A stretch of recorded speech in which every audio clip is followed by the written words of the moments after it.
ओम शांति। आज की मुरली का सार। मीठे बच्चे, अपने को आत्मा समझ आत्मा से बात करो तो फूल में खुशबू आती जाएगी, देह अभिमान की बदबू निकल जाएगी।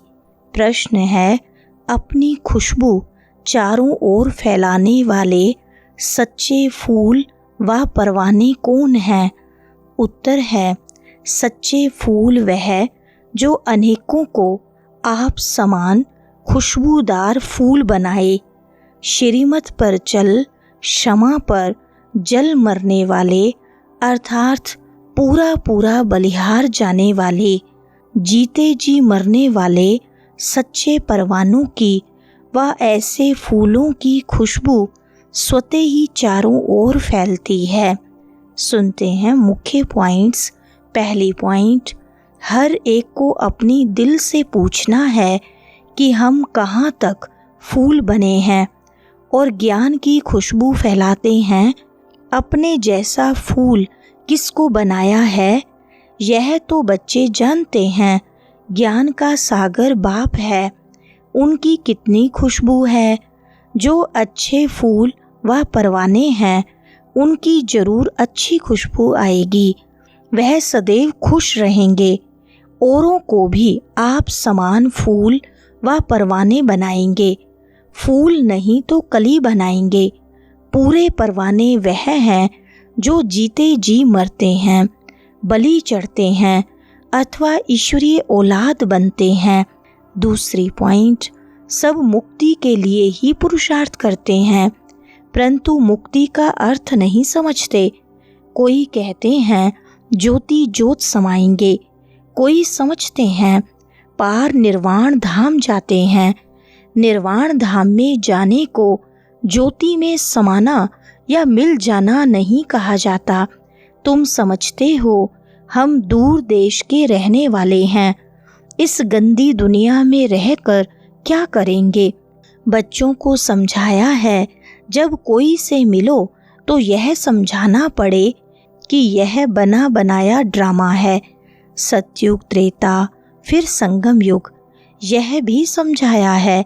सतयुग के बाद त्रेता का संगम होता है, वह युग फिरता है और यह कल्प फिरता है।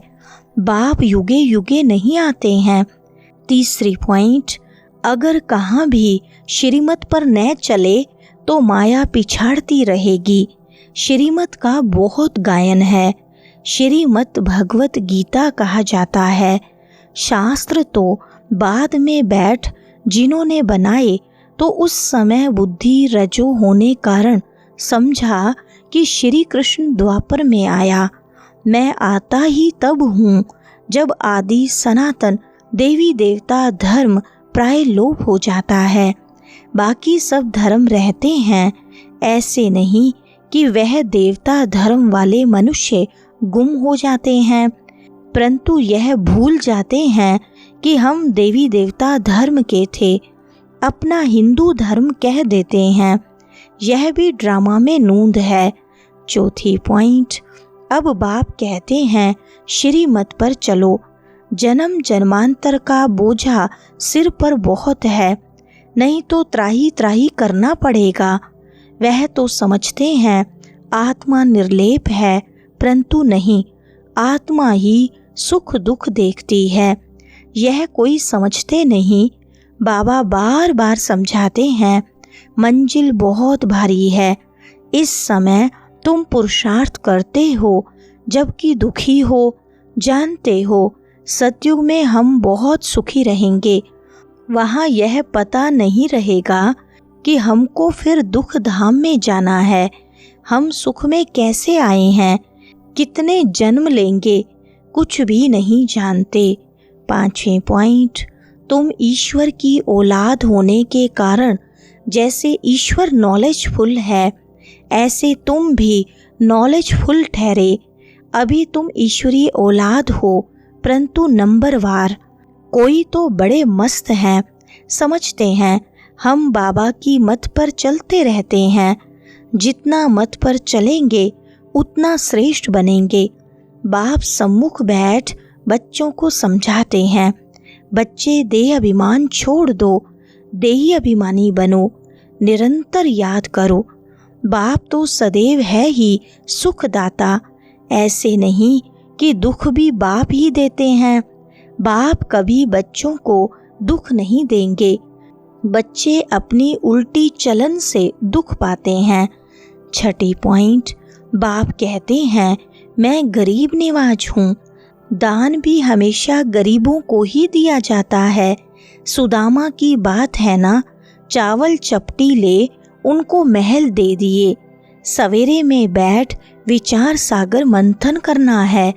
दिन में तो सर्विस करनी है क्योंकि कर्म योगी हैं। लिखा भी हुआ है, नींद को जीतने वाले बनो, रात को जाग कर कमाई करो।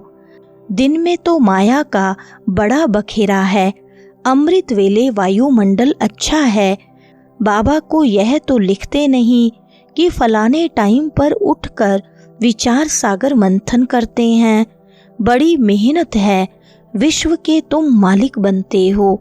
7वीं पॉइंट, कई कहते हैं हम यज्ञ का ख्याल रखें व कुटुंब का ख्याल रखें। बाबा कहते हैं तुम अपने कुटुंब की बहुत अच्छी संभाल करो। अच्छा है जो तुम इस समय गरीब हो। साहूकार होते तो बाप से पूरा वर्षा ले नहीं सकते।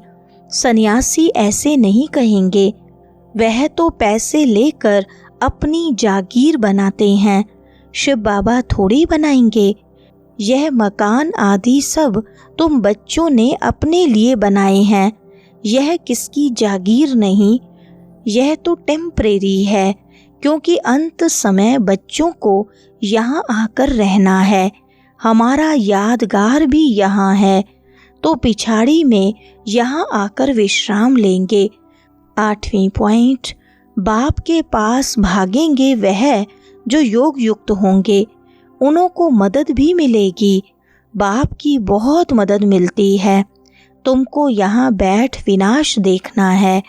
जैसे शुरू में बाबा ने तुम बच्चों को बहलाया है, फिर पिछाड़ी में बहलाना शुरू करेंगे, बहुत प्यार करेंगे।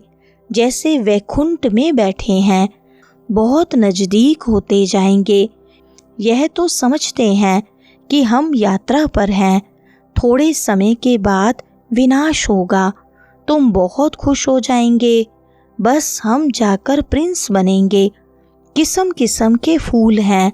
हर एक बच्चे को समझना चाहिए मैं कितनी ज्ञान की खुशबू दे रहा हूँ।